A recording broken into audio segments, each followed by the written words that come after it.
Value in meeting with Mr. Johnson just to hear him out? No.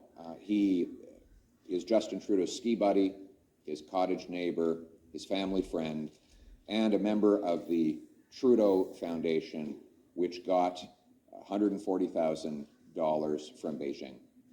He has a fake job, and he's unable to do it impartially. He needs to simply hand it over and allow an independent public inquiry into Beijing's interference. So was it a scheduling conflict? No. So you chose not, you deliberately did not meet with Mr. Johnson? I did not meet with him. I chose not to meet with him. Yeah, I should say that in English. It's very interesting. I'll give you the scoop. I sent, French was the first language in Canada. That's why I gave it first. They got the scoop first, all right? So I sent Johnson a letter, said, how are you going to investigate foreign interference in the Trudeau Foundation when you were part of the Trudeau Foundation? He hasn't responded. He didn't even respond to my letter on that obvious question. So we need to get this special rapporteur distraction behind us and get on with a real, full, independent public. And the family have become good friends, and our friendship with Mr. Trudeau goes back to children's days when our 5 daughters and he and his 2 brothers skied together at Mont Tremblant. Yeah, tell us a little more of that, because a lot of Canadians don't realize that you, in fact, were a very good friend of Pierre Elliott Trudeau, and that your family, you knew all the Trudeau kids when they were growing up. I guess it shows what a small country Canada is, that when Mr. Trudeau left politics, came back to Montreal, his house was just on the edge of the McGill campus, and I and the rector of the University of Montreal were working very hard for him to return to the University of Montreal Faculty of Law, where he'd been a constitutional law professor, and have a joint appointment to McGill. His 3 boys were the same age as our 5 daughters, so we were kind of a ski party from time to time at Mont Tremblant, where we have a place and would ski on weekends. So we got to know the children, and our friendship, our relationship was really built out of childhood exchanges. And our children had enormous respect for Mr. Trudeau Sr. He was a wonderful father and very good with children.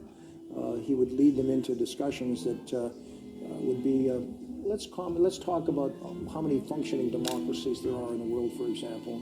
This was with teenagers. It was just great.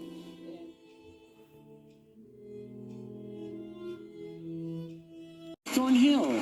Mr. Speaker, we're focused on the Prime Minister's vacation, and I know that there's a lot of Canadians who believe that he should take a permanent vacation, but this is like a vacation auction. You donate to the foundation, you get a holiday with the Prime Minister, it's pay to play. He didn't pay the $81,000 back for his luxury villa, because if he did, he would have said so. So what did those donors get for the gift that ordinary Canadians that he works for didn't? The Honourable Prime Minister. That family includes a godfather to one of my brothers, and my father was godfather to one of those children. We have been family friends for decades. We will continue to be family friends for decades more, Mr. Speaker. And as always, we work with the Ethics Commissioner to make sure that all the rules are followed. That's what Canadians know and understand. So the Chinese guy is your brother's godfather, and your dad is the Chinese guy's godfather. But you don't have any Chinese collusion. Holy fuck, Justin. What an asshole.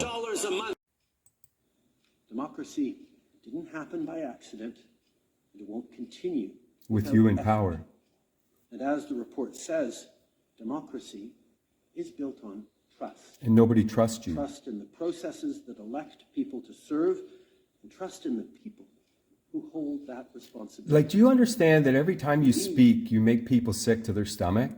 You sound so disingenuous. Does nobody in your camp ever tell you, Justin, why don't you just sound like a man? Because what you sound like is a fucking bad actor.